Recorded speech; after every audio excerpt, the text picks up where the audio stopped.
Hey, everybody, it's Friday. And yes, it still was a Fat Waffle Friday. I'm on location here at Mystic Lake Casino.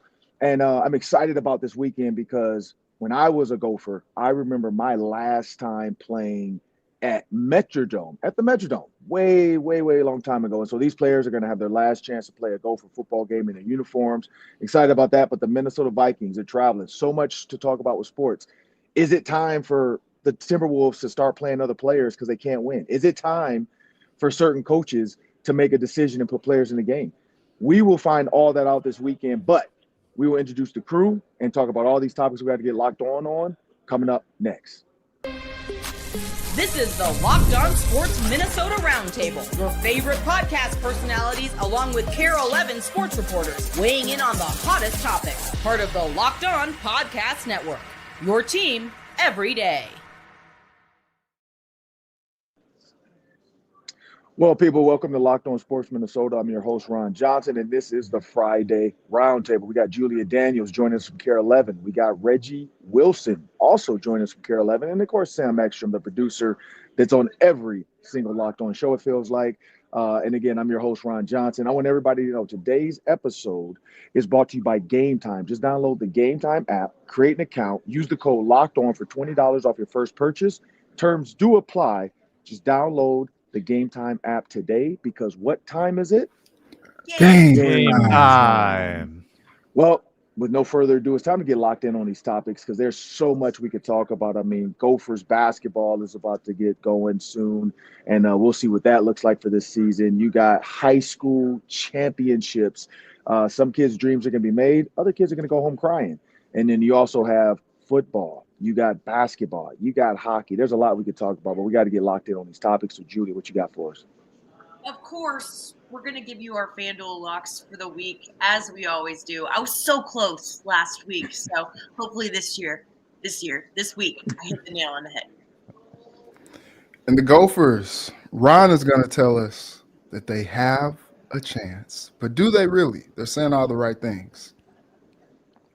And I am disgusted by the Minnesota Timberwolves. Again, we've been here before. Why does it keep happening? I'm going to complain later in the show. I will say if they keep losing, they might as well play Rob Dillingham. But, hey, that's a totally different topic. They did. He got hurt. He got hurt. They tried. They waited too late. We got Rudy Gobert mad at Cat, but not Cat, but Julius Randall. But that's a totally different story. But again, I got to talk about the Vikings, Bears. We got bold predictions coming up because you know what? When you think about this game and everything that's going to happen, what better way to do it than give you guys some bold predictions that will help you in your FanDuel picks? So I'm going to kick it off. When you look at this Vikings-Bears game coming up, I watch film now a lot. I do a film study every Sunday morning for the pregame show, and this week's film study I realized is Caleb Williams. I owe you an apology. Caleb Williams was a product of an offensive coordinator who really did not know what he wanted to do with his quarterback. And the reason I say that is they simplified the game after the OC got fired. That's usually what happens. When an OC gets fired, new OC walks in, they try to simplify the game. They have now simplified the game for Caleb Williams. It is not his fault. He was holding the ball for 3.3 to 3.6 to 3.8 seconds at times to let go of the ball. It's way too long in the pocket. I don't care. Unless you're Patrick Mahomes and your offensive line is allowed to hold it and they're not going to throw flags, there's no reason to hold the ball that long. You look at Sam Darnold, time to throw, under 3 seconds. You look at Aaron Rodgers, time to throw, under 3 seconds. They're getting the ball out their hands quick because this is the NFL. 3-step drops. Caleb Williams is holding the ball. Makes no sense of why he's holding the ball on a 3-step drop for sleds. And so when you look at what he's done, when you look at the way they've played, now, fast forward, they're motioning pre-snap to help them out understand the coverage. They're shifting pre-snap to help them understand the coverage. Simple stuff that I've said all the time, and I don't know why the Bears – well, I do know why the Bears didn't do it. They suck. They never did it. And so their offensive coordinator got fired. Their new offensive coordinator is coming in. And again, you got to think about Luke Getsy was the former offensive coordinator, and he got fired from the job he's at. So it's fundamentally flawed by their ownership and who they continue to hire. I think they need to clean house. But for my bold prediction, Vikings, Bears, I think Caleb Williams is going to have one of those games where we're like, man, every week we just get the best quarterback possible. And so that's my bold prediction. I think Caleb Williams is going to have himself a game. I think the Vikings are still going to win, But I think Caleb Williams is going to look a lot more unhuman than people expect when he's handling Brian Flores' defense. I don't know, Julia, what do you think? Yeah, I mean, just kind of piggybacking off of that, I think, would you guys say it's an accurate statement to say that he is probably the most mobile quarterback that they've faced or will have faced so far this season? I was just looking back at their schedule and I was like, yeah, I don't really see a whole lot of real dual threat quarterbacks that they've seen so far this season. I don't know. Piggybacking off of that, I would say I think we're gonna see success out of this defense. I think we're not gonna see Caleb Williams sacked 5 times like Will Levis was last week. But I think that Brian Flores always comes in with a plan. Something that I thought was interesting that Kevin O'Connell was talking about on Wednesday, and that I went and asked some guys about in the locker room, was the way that they try and balance, which also, like, I never played football before, right? So correct me if this is just something that's like totally normal for defenses to do, but obviously we see them adjust a lot during a game, especially here recently, when it comes to what's working and what's not working. But Kevin O'Connell was saying he's just amazed by how Brian Flores has a list of play calls, but he tries not to just keep adding to it every single week when it comes to the next opponent. He wants his guys to be able to adjust on the fly and not have too many things going on in their head too much. So I asked Josh Metellus about this and Andrew Van Ginkel this week, and they were talking about how it is like a balance that they try to strike in terms of preparation, because they want to be able to have this mindset where they can go in and play fast and break down what's going on without having too many things in terms of like, okay, this is where, I'm supposed to be because this is the play call that happened, or this, that, and the other. So I think that this kind of going off what you said, Ron, I think that this will be one of their biggest challenges in terms of quarterbacks. The rest of the offense, though, I'm not so sure. I'm not so sure how much of a challenge it will present, but I think this will be a different challenge in some aspect, but I think that we'll see probably still the same amount of success out of the defense this week. Yeah, and the changes you're talking about is it's pretty simple stuff. And so when Brian Flores, there's only 4 or 5 coverages you can play. I mean, there's man, there's single high, there's no safety, there's 2 high, there's quarters, there's cover 6, cover 4. That's it. What Brian Flores does is he likes to move guys around. And if you watch the Titans game, and I did this breakdown, almost every single third down. Here's another crazy one: a 3rd and 3. It's very specific. I don't understand it. 3rd and 3, Kevin O'Connell has thrown the ball every single time, except for one time. So it's like coaches are habits or creatures of habit without even knowing it. Like in his mind, when he goes to his play sheet, Kevin O'Connell sees 3rd and 3, and he throws the ball. And I'm pretty sure other teams are like, you know what, this dude's not running the ball here. He's going to throw the ball. So let's put our guys out there to handle a quick pass or something to get 3 yards. Brian Flores is similar. He knows these tendencies, and so he tries to play on them. But his goal, like the Titans, is, look, we're going to show you're going to blitz 7. We're just going to rush 4. We're just going to change up the 4 that rush. So we're going to keep it pretty simple, but it's going to look confusing to the offense. And I think Josh Metellus, because I asked him that same question before, and he said it's controlled chaos. Like he was on the Ron Johnson show a while back, and he said it. He's like, yeah, it's controlled chaos. I love it. He's like, it's so much fun. We had Spice Adams on, and we asked him this week about, if he were on a defense like Brian Flores. He's like, just imagine like having a car and the coach never telling you to take your foot off the pedal. And that's what this defense looks like. So if you're looking at bold predictions, I'm going to go to you, Reggie. When you see Vikings, Bears, because everybody, like I just heard Florio say, oh, the Vikings, but he's also just he has a terrible his I don't even know what I want to call Florio. Like he's just a Debbie Downer at all times. But he said that the Vikings could barely beat the Jags, could barely beat the Titans. So he thinks that the Bears are going to cover I think it was a 3.5. What is your bold prediction for this game?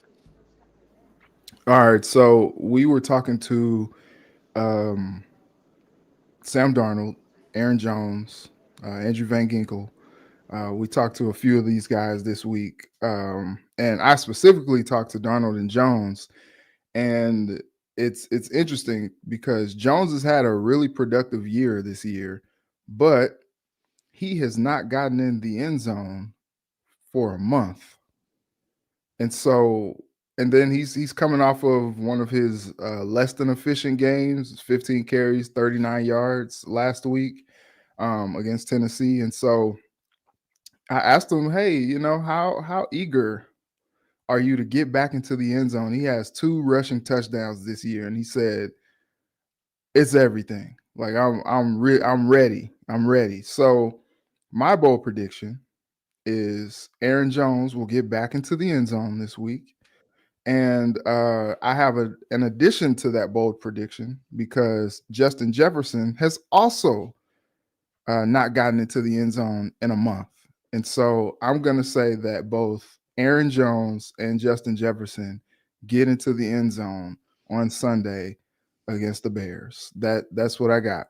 And I am wrong every week. So, you know, it's funny you say that, Reggie, because like when I looked at and we'll talk about this in the FanDuel locks, that was part of my locks, was those 2 players. When you look at one of them is plus, I think, 115, and the other one's like plus 300 or something. And then first touchdown score, like I think one of them will be the first touchdown score of the entire game, which is plus 500. So we'll talk about that coming to the FanDuel locks. But Sam, bold predictions. Yeah, I think this is going to be another breakout TJ Hockenson game because Josh Oliver's likely out of the mix. So Hockenson has got to increase the snap count this week. He's been at 45%, 46%, 47%. There's clearly been a plan or a pitch count. He has yet to exceed 40 snaps in a game. He's got 3 weeks under his belt now. Time to take the training wheels off. TJ Hockenson will play almost the full allotment in this game, 60 or more snaps, and that's going to equate to a much bigger workload in terms of production. I think TJ Hockenson has 75 or more yards. He might threaten 100 yards. I also think that it's the Bears. Something dumb is going to happen to Chicago in this game. They've had Hail Marys against them. They've had block kicks against them. I think that DJ Moore will do one of those things where he runs to the end zone, he's all alone, and then he drops the ball right before the goal line and takes away a touchdown, and the Vikings pick it up. I think there will be something really stupid, something really Bears-like in this game that their fans will be excruciatingly mad about. Hilarious. Yeah, if DJ Moore does that, Sam, I think you should just wear a tinfoil hat for the rest of the season. I will. Nostradamus. But when you look at this Bears-Vikings game to close it out, I think the biggest takeaway is going to be the Vikings have to win convincingly. But the Bears are not a bad team. The Bears have just had some bad situations happen. Getting rid of the offensive coordinator probably was the best thing that happened to Caleb Williams. Against the Packers, they basically should have won that game. It came down to a kicker. And we all know how certain players feel about kickers when it's their last thing to do. Also, Jamar Chase is frustrated. You see how they're losing. Joe Burrow throwing for 300-plus yards in multiple games, first quarterback ever to do that and lose both games. So it's just one of those things. I think Caleb Williams, I think it's going to be his time to kind of, like, again, we know Brian Flores, if he doesn't get to Caleb Williams early, and Julia's right, this is going to be the first quarterback he's faced that is willing to run the ball for 80 yards. And so if Brian Flores does not, I forgot who said that. If you take a shot at the king, you better not miss. If you take a shot, you better not miss because he will make you pay. And so that's the only scary thing about this defense. I hope he spies him the entire game with either Ivan Pace or Josh Metellus, or even Cam Bynum can play spy. We know that because he's played corner in his life. So we'll see what happens. But we got to talk about FanDuel locks because that's what everybody's been waiting for. They want to put this money down. They want to make sure they don't do what Reggie tells them to do. And so we'll do that after a word from our sponsors. Naturally, this segment is brought to you by FanDuel. If you're an NFL fan, you can get into the action at FanDuel.com or the FanDuel Sportsbook app. Here's the offer right now. For new customers, bet $5 on anything. Win that $5 bet, and you get $150 in bonus bets to play on whatever you want. And it's not that hard to win a $5 bet because all you have to do is find a good money line, find an overwhelming favorite, hope that there are no crazy upsets, and boom, you've got yourself $150 in bonus bets. And with that, you can put it on NBA, NHL, college football, college basketball, tennis, golf, whatever you want. It's your money. It's your bonus bets. FanDuel.com. Bet 5, get 150. FanDuel.com, official sportsbook partner of the NFL. Make every moment more. All right, let's roll through these. The people want to know where to put their money, Julia. Tell us where to go. All right.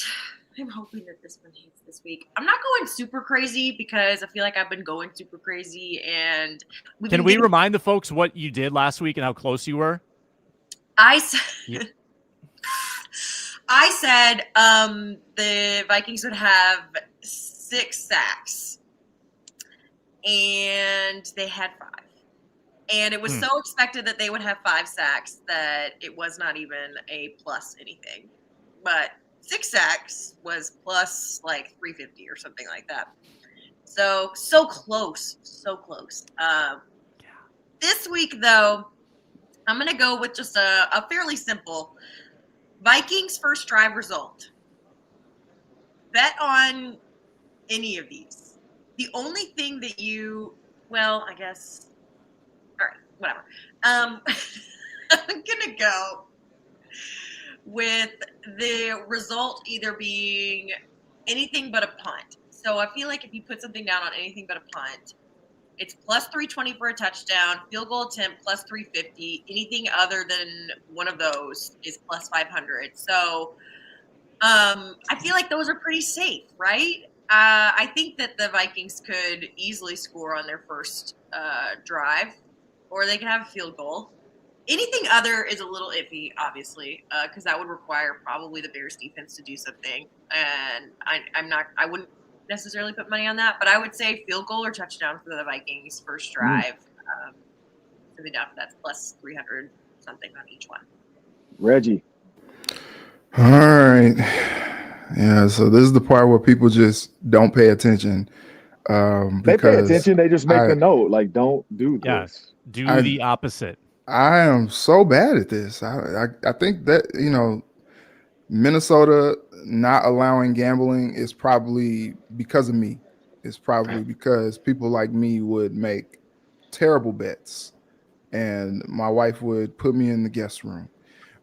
Anyway, so I'm just going to say, I always stick to whatever my bold prediction is, but I'll go a little bit further with Aaron Jones. I think I saw the stat. He's like -7 yards with goal line carries this season. So I'm going to say that Aaron Jones is going to score the first touchdown, plus 600. Aaron Jones, first touchdown in Chicago. Nice. I'm also going to back up my bold prediction because I love these TJ Hockenson alt yard bets. You can get Hockenson at 40 plus yards, plus 120. So you're already in plus money. Plus 198 for 50 plus yards, plus 320 for 60 plus yards, and plus 490 for 70 plus yards. I would just run it up the ladder. I would try to cash in on all those TJ Hockenson props. If he goes for 100 yards in this game, you would get paid mega bucks. And I think that it just makes sense. The other tight end who's been eating up a lot of those tight end targets is probably out in Josh Oliver. TJ Hockenson will feast. And if he goes over 80 yards, hold on, let's see. There's even more. If he goes over 100 yards, plus 1,400 on TJ. Well, I think the Vikings offense is very competent. I think the Bears defense is lackadaisical, to use a word. I think at times that it doesn't matter to them sometimes. You can just tell by how some of the players react. I am going to go because I'm scared to do this because Reggie wanted it, and I'm scared to put this guy in this now. But I feel like anytime touchdown scorers, Justin Jefferson, Aaron Jones, and Sam's guy, TJ Hockenson. I think we're going to see touchdowns from all three guys. I think that this is going to be one of those games where Sam Darnold gets out there and he just is Neo the one. He's in the matrix. He's seeing zeros and ones. He's seeing green lines. He's seeing bullets slow down. He's like seeing blitzes coming. He's like, oh, I knew that was coming. Like everything's going to slow down for Sam Darnold. I would put anytime touchdown scorers, Justin Jefferson, Aaron Jones, and TJ Hockenson. I'm scared of the Aaron Jones, but that's going to be the one that's going to break this because Reggie wants it. So I feel like it's going to be TJ Hockenson and Justin Jefferson. And then Aaron Jones is going to fall like the one. Like he's going to get tripped up. and stumble and fall at the 1, and then they're going to have like a fade to Justin Jefferson for touchdown number 2 or TJ Hockenson. But now it's time, because we still got to talk Gophers, Penn State. I got some fun film that I just watched on Penn State that we're doing Saturday. They have a candidate for Heisman, I feel like, that nobody's talking about. And we have to talk about that. But when you look at what's going on right now in sports with the bets, and hope you guys know, FanDuel, by the way, go to the FanDuel app. Just download the FanDuel app. Cities do apply as well. So if you're in Minnesota, sorry, but just drive to the border, go over to Iowa. You can make those bets pretty quick. But we got to talk about Penn State and the Gophers. Here's the question. The Gophers-Penn State game. The Gophers win if. Started off Reggie. The Gophers win if they were in church every day this week, because they are going to need the Lord on their side. They already got that. Yeah. Okay. No, but I thought it was interesting. The line, shifted a little bit. Started the week 11.5 in favor of Penn State. Now it's 10. Ooh, what does Vegas know? But I think it was interesting. PJ Fleck, he said all the things that you would think, he would say. They have to play their best football for 4 quarters to have a chance, because Penn State is a very good football team that can never beat Ohio State. And so here's the thing. Any given Saturday, I think if we see the Max Brosmer that we saw up until the games before the last game, like, I thought that was a terrible way to go into a bye with that loss. And, just Ethan Kaliakmanis, man, Ron's favorite quarterback in the history of the Gopher program, did it to him, And so I think that was a tough way to go out. I think they're probably, eager to get back on the field to show that wasn't who they are, because they were on quite the roll until they, ran into the beast that is Ethan and that Rutgers football team. But I just think that they have to play sound. We saw what happened when they played Michigan. Michigan turned out to not be as great of a team this year as last year. And we saw that Godfather offer that they just made to Underwood, which is just insane. But they have to play near perfect football. That being said, I never feel like Penn State is just like that dominant, team that you just have to. I think there are always chinks in the armor. Like I think there are always ways that you can beat Penn State. When I think of like the big teams in the Big Ten, I just never take Penn State seriously enough. And I know they're ranked 4, but I think the Gophers can go in there with the favor of the home crowd. PJ Fleck said, "Hey, we need everybody there. We need the atmosphere to be rocking." And I think playing with that energy will help. I think this game will be closer than that 10 point spread that they have on this matchup. And if Max Brosmer plays well, and that offense can keep the ball moving, and you can get a couple plays made on the defensive end with Coy Parrish, I think they have a chance. So it's still uphill, though. It's still uphill. Sam, the Gophers win if. Yeah, the Gophers win if they fluster Drew Aller. I think that against a legitimate opponent in Ohio State, he went 12 of 20 with an interception, no touchdowns. I think he's gotten a lot more aggressive this year.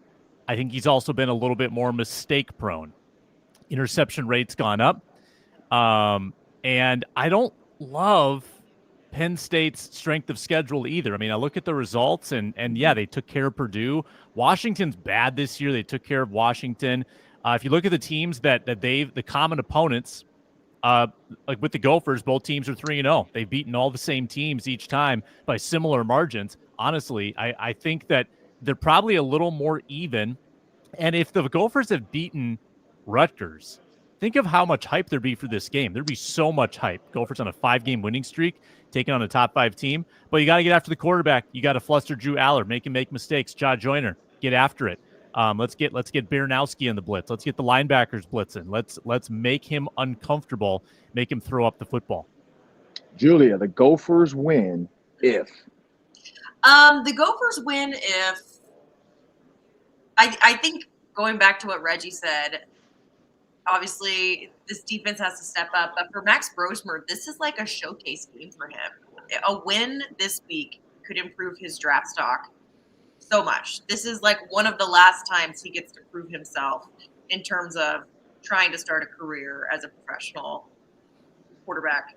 So I think Max Brosmer has to take advantage of the bye week and get back to who he was the weeks leading into the Rutgers game. If he performs like that, and then also with the defense, I mean, this has to be a complete game from the Gophers in order to win on Saturday. The chances are slim. Maybe the spread went down because they realized, they're coming off a bye, so they had 2 weeks to get ready for this one. I don't know what's going on with that, but I think every aspect of the Gophers game has to be perfect in order to beat this Penn State team. I think Max Brosmer has much more experience than Aller does, but I mean, he's older. His decision-making skills have to be spot on Saturday. I guess that's tomorrow. But yeah, for Max Brosmer, I think that he's really got to find the motivation, which I don't think is that hard for him, but I think that he would never lead people to believe that that's what's going on in his head, but 100% what's going on in his head is this is my last chance to really show myself in a competitive atmosphere before time comes for me to pick a career or my future. So I think he's got to find some motivation here and to bounce back from that Rutgers game. Yeah, and this is my last segment before we get to a short pause. And Sam's going to drive the rest of the way. But I say the Gophers win if. So 2 things. 1, Darius Taylor, this was the best time for them to have a bye. Against Rutgers, he looked really slow. He looked tired. He did not look like himself. He wasn't explosive. He didn't play much. They took him out, so clearly something was still bothering him a little bit. And PJ Fleck even said on the PJ Fleck show, he said, we looked – some players look tired. He didn't say who. He just said some players look tired, and he said we needed a break. So I think this was good for them to get a break this late in the season as well, because now with this whole college 12 teams, everybody gets 2 bye weeks now. So I think that was key for them as far as just resting up Darius Taylor. The other one is if. So 1, Darius Taylor has to look great. If they do not allow Tyler Warren to win the Heisman, because against Purdue, Penn State sent a letter into the NCAA saying, hey, Tyler Warren for Heisman, watch the Purdue game. And if you watch the Purdue game, this dude lined up at quarterback, receiver, tight end, center. My man plays center for a play just to say I can play more positions than Travis Hunter. He plays center. In one play, he played quarterback, and they caught a touchdown on a screen. Like, it's ridiculous. And then, of course, he had the 200-something yard game on 17 catches. I mean, this guy is legit. And so as a big tight end, they put him everywhere. You have to alert Tyler Warren. And I've talked to PJ Fleck. PJ Fleck brought this up in the show. We're going to alert Tyler Warren. So if Tyler Warren's in the slot, we have an alert for that. If Tyler Warren's at quarterback, we have an alert for that. If Tyler Warren's at center, we're calling the timeout because we don't know what he's going to do at center because we know there's a fumble-rooski opportunity. Who knows what they're going to do with this kid? I just hope that they take Penn State tries to treat Minnesota like they treated Purdue, which was they treated Purdue like a little brother. And then they took everybody out in the third quarter and still scored 3 more touchdowns. Like, they just absolutely treated Purdue like, you suck, we're better. We did what we had to do to get him the Heisman, and now we're going to get our guys out the game so they don't get hurt. And so that's what that game felt like. I think Minnesota to win. You stop Tyler Warren, and Drew Aller now has to find another target. I don't know if they have another target that's as good as him. And so I'm looking forward to seeing how – because you have Coy Parrish, who can guard a tight end. You have Jack Henderson, who's been on our show. He can guard a tight end. You have Sam brought these guys up. Maverick Baranowski. You got Cody Lindenberg. I mean, you got a lot of guys. Hopefully everybody's healthy because college football, they don't have to tell us who's hurt. But hopefully all these guys are healthy that can cover a tight end. And I think that's going to be the difference in when you look at Purdue to Minnesota. Minnesota has athletes that they can let go cover a tight end. Coy Parrish said, look, I'm up for the challenge. If I got to go cover this guy in the slot, I'm going to do it. Imagine Antoine Winfield. Imagine Tyler Nubin. That's what Coy Parrish wants to leave this field feeling like. He wants his Jordan Houghton, another safety that dominated Penn State. He wants to let this be. Also, the last time the Gophers were on CBS for a primetime game was 2003, and they won the bowl game. That was back with like Lawrence Maroney. I forgot what bowl game it was, but that was the last time they won. And so, hey, it can happen again. I think they beat either Oregon or Alabama, too. I'm not sure. I have to go back and look at who they played. The Sun Bowl, right? I think it was the Sun Bowl. Either that or Nashville. It was one of the two. But, yeah, it was since 2003. So now they're back on primetime. They won. Let's see what happens at 2:30 for that kickoff. But make sure you guys check out the postcast, because if the Gophers do win, I will be on the postcast with a cigar, with some whiskey. I'm going to be living it up, because then I got to head down to the Gophers volleyball game. I'm super excited about that. Gophers border battle versus Wisconsin volleyball, people. So check that out. Make sure you guys tune in. I don't know if we're going to have a Gophers volleyball postcast, but I would jump on it because I will be there. So I'm excited about that. But after every Vikings Wild Wolves game, please check out our postcast with team hosts and, of course, Luke Inman leading the way. And we'll be back. Coming up, we got to talk Timberwolves Raptors, because Rudy Gobert is not happy with Julius Randle. Rob Dillingham, apparently, I didn't even see that. I was watching the game here at Mystic Lake, because Mystic Lake plays sports. And so I was watching the game from here, and we were at dinner. And I did not see Rob Dillingham get hurt. So that sucks to hear. But we got to talk about that. And also Minnetonka, Maple Grove. For those local Minnesotans, if you don't know, the top high schools in the country, in the state, 6A championship, you got Maple Grove versus Minnetonka. Who do you have if people are taking? Now that I found out the running back is back and healthy, and my guy Yuki Dozier's son plays corner, I got to kind of say I feel like Maple Grove is going to walk away with this one. But it is going to come down to the quarterback of Minnetonka, because that guy's an athlete. If he takes over the game and doesn't fumble, I think it's going to be a good one. But I'm looking forward to that one as well on Friday. Oh, it's tonight, actually. So looking forward to that tonight. And we'll be back after a short pause.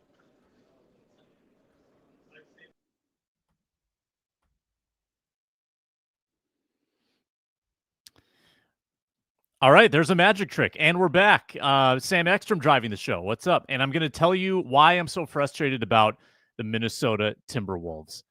Why? Why does this keep happening? Another game that you absolutely need to win, that you have to win to be taken seriously, squandered. And it's not just that the Timberwolves go in sleepily, Reggie and Julia, into these games against inferior opponents, a 3-12 Toronto team that's missing players. It's that the other team puts forth such better effort. It is such an effort equation. The Raptors legitimately looked like they were trying so much harder defensively at the end of that game. You're in a dogfight in the fourth quarter with the Raptors, and you can't get stops. That's embarrassing. I'm so tired of Rudy Gobert not able to catch the ball in the post. That's frustrating. The turnovers, and Julius Randle's guilty of this too. He drives, he leaves his feet, he's in the air, and he flings the ball wildly. He doesn't know where he's going with it. I've got so many little nitpicks like that, but it comes down to effort. Get stops at the end of these games against bad teams. And when they can't do it against Portland, they can't do it against Toronto, and really couldn't do it that well. Even some of the games they've won, they've just kind of outgunned the other teams at the end with some good shot making. But the defensive ineptitude, Reggie, is grinding away at my soul. It's so frustrating. What'd you see yesterday with Wolves Raptors? A hot mess. An absolute hot mess. 20 in a row. 20 in a row they've lost in Toronto. So I think we were talking about this on the basketball party. With the Wolves not having Cat, it really seems to show a lot of flaws in their defense, because, they were able to just put Cat on, whoever, and he was able to just guard them straight up. And it's like, okay, yeah, if they get by me, like I got Rudy back here playing free safety, like, he's gonna be Harrison Smith back here and, clean up all the messes. And now I feel like they're putting a little bit more on Rudy. It's like, hey man, you defensive player of the year, like, come on, do your thing. And this Wolves team is just diminished. And I think we talked about it. Julius Randle, if he gave a darn on the defensive end, that would help, but it's just fit wise, it just doesn't feel like this team fits. And I know Ron talked about how, they need a Robin for Anthony Edwards Batman. And, it was all good feels. And I think they had a little too much time off after that buzzer beater 3 from Julius Randle. And I think that also, maybe caused you to look at their situation a little bit differently, because they needed that buzzer beater 3 or, probably another bad loss to the Suns. And so every time I tweet this, I'm like, what is this year's Wolves team? Like, they just don't have any connectivity. Just when you think like, oh, maybe they start to figure it out, like they don't, and they come out and they look lackluster against, a team. I think the thing last year was they beat all the teams that they were supposed to beat. Even if like they came out the first, 2.5 quarters and didn't look right, like, those Timberwolves third quarters, they would kick it into overdrive, take the advantage into the fourth and ride it on out.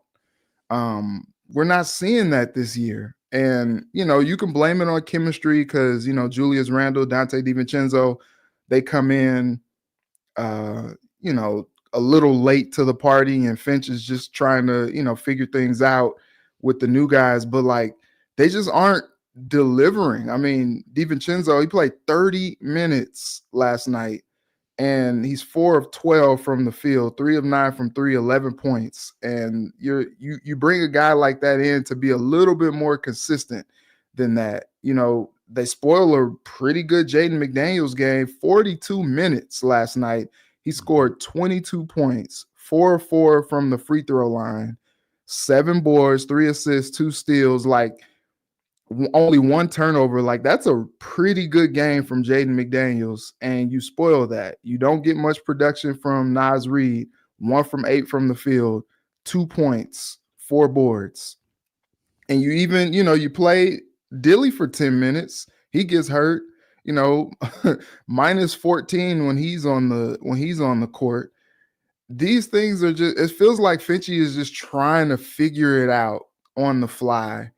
And this team just can't do it. And honestly, I think, they got some issues. We saw how toxic it was with D'Lo and Rudy. If Julius Randle and Rudy are not on the same page, like, that has the propensity to kind of crater this team. And, you had all the guys pretty much upset with Rudy. Rudy basically like pouted. He's like, mismatch. And Julius Randle's like, man, I'm not throwing it to you. And, that defensive 3 seconds is just like the worst thing that you can see. And I think it sparked like a 10-1 Raptors run from that point. Like, yeah, that's unacceptable. And Finchie has to pull these guys together. The players have to want to pull themselves together, because this is not looking good, and this is unacceptable from guys that, what is your recourse? You just gave Rudy a contract extension. So, like, what do? You have to pull him in and get him to lock in. I just don't know what it looks like right now. It looks really bad. It also looks bad for next year too, because I don't know necessarily what the play is, because you probably lose Randall. And that might be fine for chemistry, but unless also, he opts in somehow. Yeah, maybe. Who's like, if he's gone, yeah, you probably start Naz, but who's going to score? Like, you're just losing so much offense. Rudy looks diminished on defense. Your defensive strategy looks worse without Cat. Like, you might be losing offensively and defensively in this deal.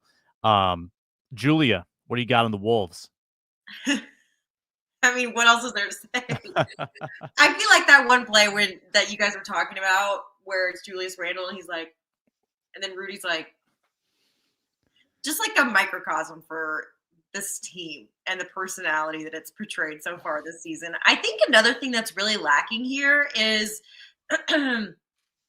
I think it goes back to the whole, like, Rudy's just like, you know, maybe not necessarily being so much of a team player right now, but I think that the Wolves are looking at Ant to be the leader of this team, but I think he needs to embrace that role way more than he is already.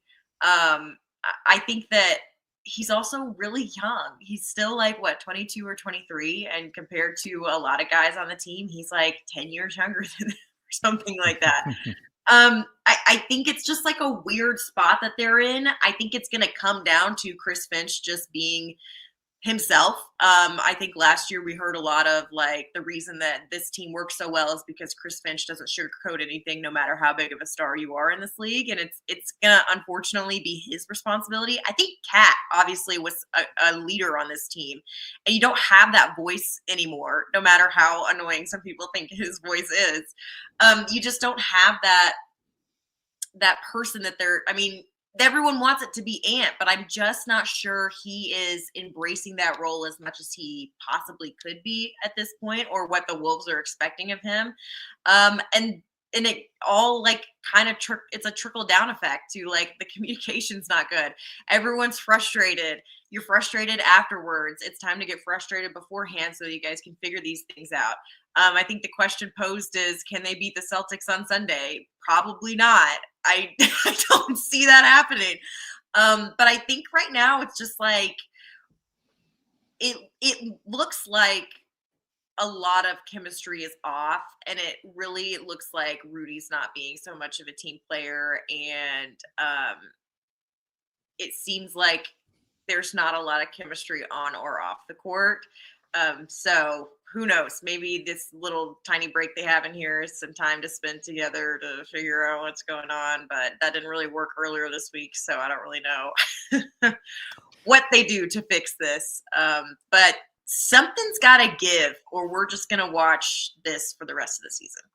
Back to looking like a play-in team again, like instead of a team that could go to the Western Conference Finals. I said before that I felt like the blow up was a little too premature.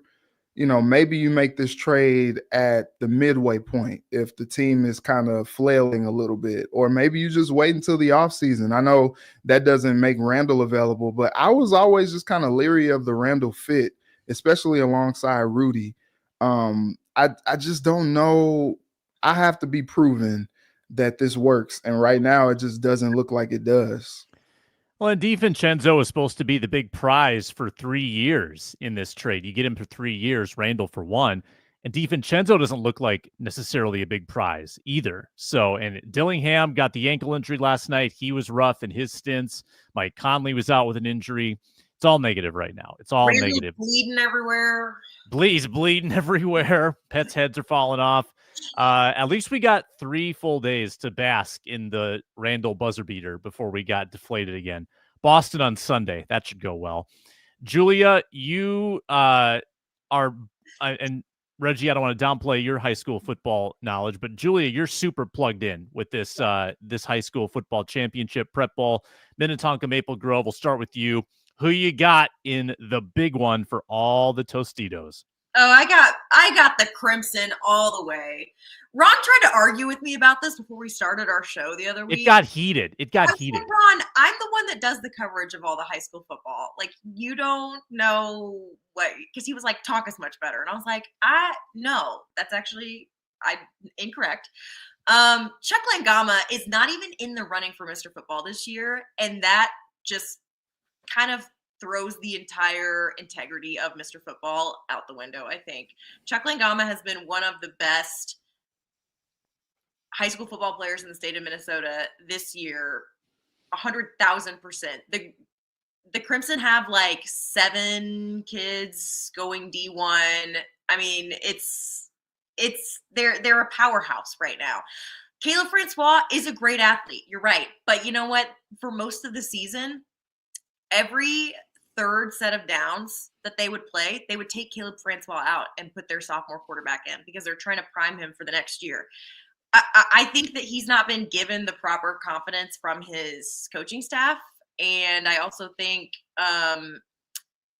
it's just not enough compared to the powerhouse that is Maple Grove. It is the Prep Bowl, so obviously you never know what's going to happen, but I just don't think Taka has enough firepower behind them to overtake Maple Grove and what Chuck Langama is able to do when he's out there on the field. Also, Maple Grove beat Minnetonka. Whatever happened during the game, Maple Grove beat Minnetonka earlier this year by 10 points without Chuck. Ron was talking about how there was officials and da-da-da-da-da, this, that, and the other.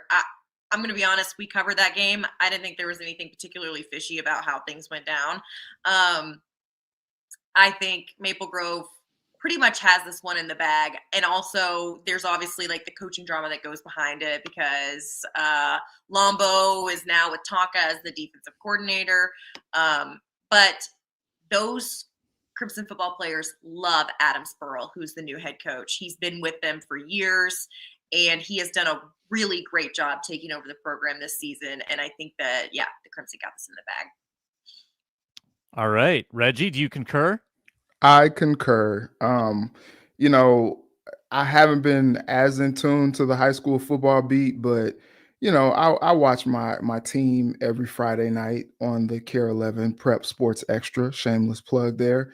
And Maple Grove just continues to look like a team that is a state champion. So, for everything that Julia said, that's what I'm going with. Give me the Crimson. All right. I'm going to be totally the antagonizer here and go with Minnetonka. Roll Skippers. Skull. Skippers. Skull. Skippers. Tonka, baby. Let's go. West suburbs all the way. I don't know anything about it. That's all we have for today on the roundtable. Ron Johnson had to bounce early. Julia Daniels, Reggie Wilson of Care 11. I'm Sam Ekstrom. Thank you so much for watching, listening, subscribing, and commenting during the show. We appreciate the engagement. Have a wonderful Thanksgiving next week, and we'll talk to you soon here on Locked On Sports Minnesota.